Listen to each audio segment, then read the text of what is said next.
नमस्कार, स्वागत है आप सभी का एनएफ न्यूज पर। मैं हूं आपके साथ रोहित। पहलगाम में जो कायराना आतंकी हमला पाकिस्तान की तरफ से करवाया गया, उसमें 26 लोगों की जान चली गई।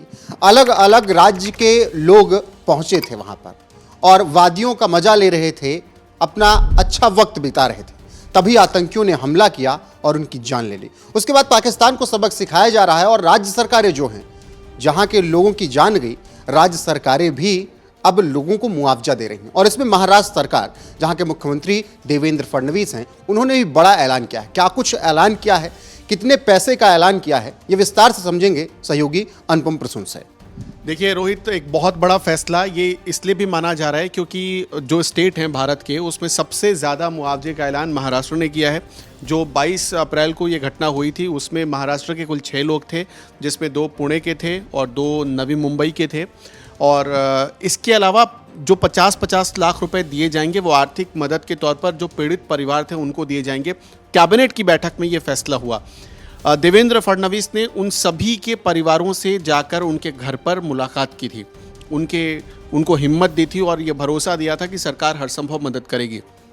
और ये उसी के बाद से आपने देखा कि जब 24 तारीख से जिनकी डेड बॉडी थी, वो जब महाराष्ट्र पहुंचनी शुरू हुई, पहलगाम में जो आतंकी हमले के बाद में मारे गए थे, उनकी डेड बॉडी जब महाराष्ट्र आनी शुरू हुई, उसके बाद से ही फडणवीस उसी दिन 24 या 25 तारीख को भारत सरकार ने फैसला लिया कि जितने पाकिस्तानी नागरिक हैं वो निकाले जाएंगे। 24 तारीख की बात है ये। उसी दिन से आप देखेंगे कि महाराष्ट्र में बहुत बड़े पैमाने पर, व्यापक पैमाने पर ये शुरू हो गया ऑपरेशन कि जितने भी पाकिस्तानी थे जो लॉन्ग टर्म वीज़ा पर भी आए थे, मेडिकल वीज़ा पर आए थे, उन सबको चुन चुन कर बाहर निकालने का काम शुरू हुआ। करीब उसमें से 120-30 के आसपास पाकिस्तानी छिप गए थे, जो मिलना नहीं चाहते थे, मतलब भागना नहीं चाहते थे किसी वजह से, वो सरकार की नज़रों में भी नहीं आना चाहते थे। उनको भी चुनकर निकाला गया और उनको पाकिस्तान वापस भेजने की तैयारी की गई। बीच में एक शिगुफा ये छोड़ा गया देवेंद्र फडणवीस की सरकार के ऊपर, विपक्ष ने ये आरोप लगाया कि करीब 5,000 ऐसे पाकिस्तानी हैं जो महाराष्ट्र के अलग अलग हिस्सों में छिप कर रह रहे हैं, मतलब वो गायब हो गए हैं, सरकार के पास उनका कोई डेटा नहीं है। इसको भी देवेंद्र फडणवीस ने नकारा और उन सबको ढूंढकर अब ये तय हुआ, वो डेडलाइन ख़त्म हो गई, आज की डेडलाइन थी, वो डेडलाइन ख़त्म हो गई और उनको भी अब वापस पाकिस्तान भेजने की तैयारी की जा रही है। मतलब हो चुकी है, डेडलाइन ख़त्म हो गई, इसका मतलब सीधा है कि हो चुकी है। तो देवेंद्र फडणवीस ने न सिर्फ एक मानवता के नाते इस पूरे मामले में पहलगाम आतंकी हमले के बाद कदम बढ़ाते हुए महाराष्ट्र के लोगों की मदद की, बल्कि आप देखिए कि केंद्र की सरकार के साथ कदम से कदम मिलाकर वो इस पर काम कर रहे हैं। और नतीजा यही है कि पाकिस्तानी भी खदेड़े गए और जो पीड़ित परिवार थे उनके आंसू भी पोंछे गए। बिल्कुल, लेकिन अब इसके आगे देश ये कह रहा है कि मुआवजा दिया गया, जो कि बहुत अच्छी बात है, लेकिन देश कह रहा है कि अब बदला भी लिया जाना चाहिए। और ये मुझे लग रहा है कि हर एक राज्य सरकार भी चाह रही है, केंद्र सरकार भी चाह रही है। ऐसे ही मन है देश का, जाहिर सी बात है। और ये आपने देखा होगा कि इस हमले के बाद फडणवीस ने मुलाकात की थी जेपी नड्डा से। इसी हमले के बाद जेपी नड्डा और देवेंद्र फडणवीस की मुलाकात हुई थी और उस मुलाकात में उन्होंने, महाराष्ट्र की सरकार ने एक मैसेज भारत की सरकार को भी दिया कि जो भी एक्शन लिया जाएगा उसमें महाराष्ट्र की सरकार उनका पूरा समर्थन देगी, मतलब भारत की सरकार के साथ है। हालांकि ज़्यादा इसमें, क्योंकि डबल इंजन की सरकार मानते हैं, केंद्र में भी बीजेपी है, महाराष्ट्र में भी बीजेपी है, तो डबल इंजन की सरकार वो मानते हैं। तो इसमें पूरा एक मोरल सपोर्ट गया देवेंद्र फडणवीस का नरेंद्र मोदी को। दूसरी चीज़, ये जो मोदी सरकार एक्शन ले रही है, उसी एक्शन का ये परिणाम है कि आप देखिए कि बड़े बड़े वो मंत्री पाकिस्तान की जो कहते थे कि हमारे पास परमाणु हथियार है, हम तो उड़ा देंगे भारत को, भारत सोचेगा, बाद में सोचेगा, उससे पहले तो हम जवाब दे देंगे। अब वो कह रहे हैं कि हम भारत से भिड़ना नहीं चाहते हैं, हम भारत से सुलह चाहते हैं।